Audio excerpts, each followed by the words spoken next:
You know, in the history of football, some years just belong to a single team. Well, 2010 was one of those years.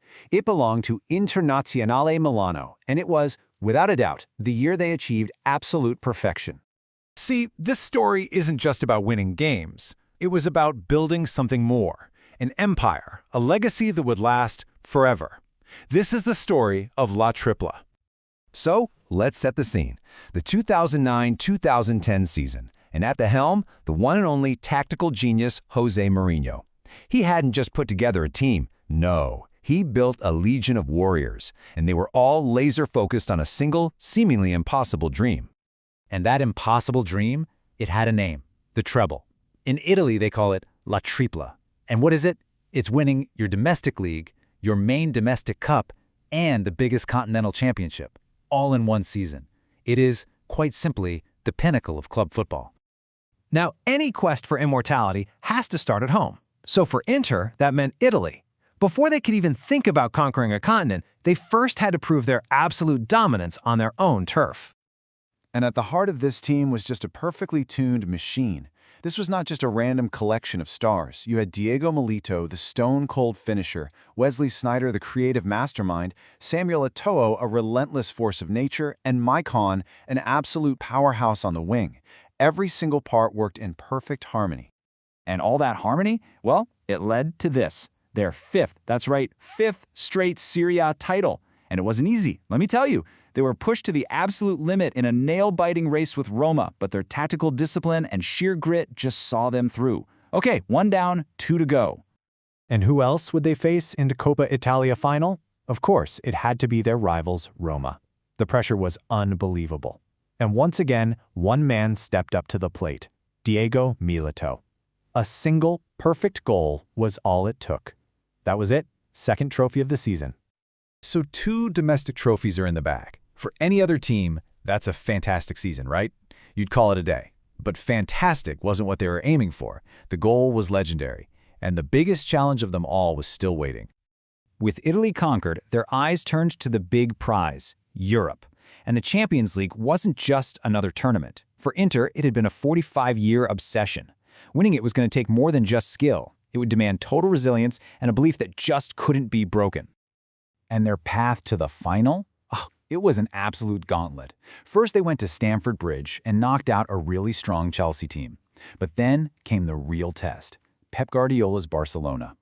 We're talking arguably the greatest club team ever assembled, led by Lionel Messi in his prime. But in what was a defensive masterclass for the ages, Inter didn't just beat them. They tactically took them apart, stunning the entire football world to book their ticket to the final.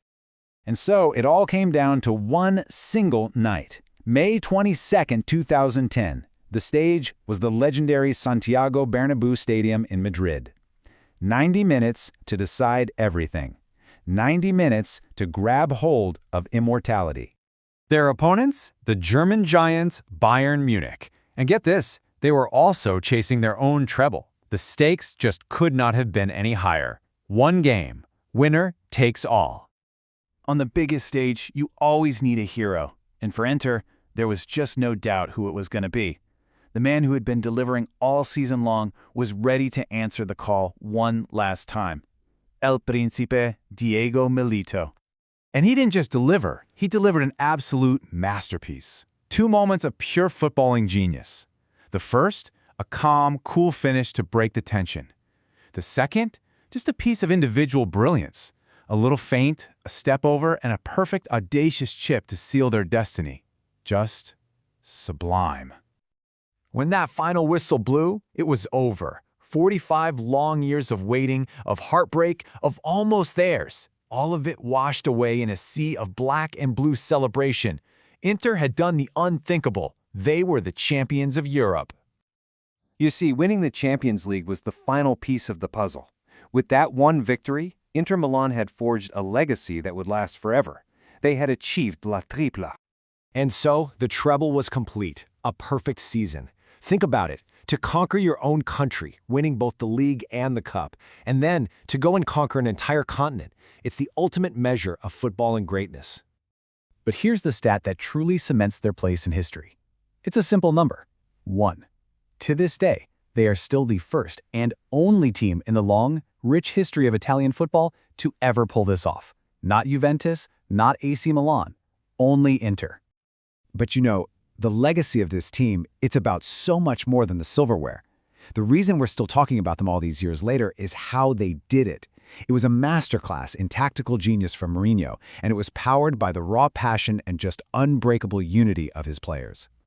And what's wild is that on that very night, right in the middle of all the celebrations, José Mourinho knew his work there was done. He left the club, and his emotional goodbye was just proof of the incredible bond he had built. He didn't just leave behind a team, he left behind a legend. So, it really leaves us with this one big question. In today's era of football, which is so defined by money and individual superstars, will we ever see a team come together with that kind of perfect chemistry again? A team that so completely embodied the soul of its manager, fighting together with this unbreakable bond to achieve the impossible? Well, that is the enduring, incredible legacy of Inter's 2010 Immortals.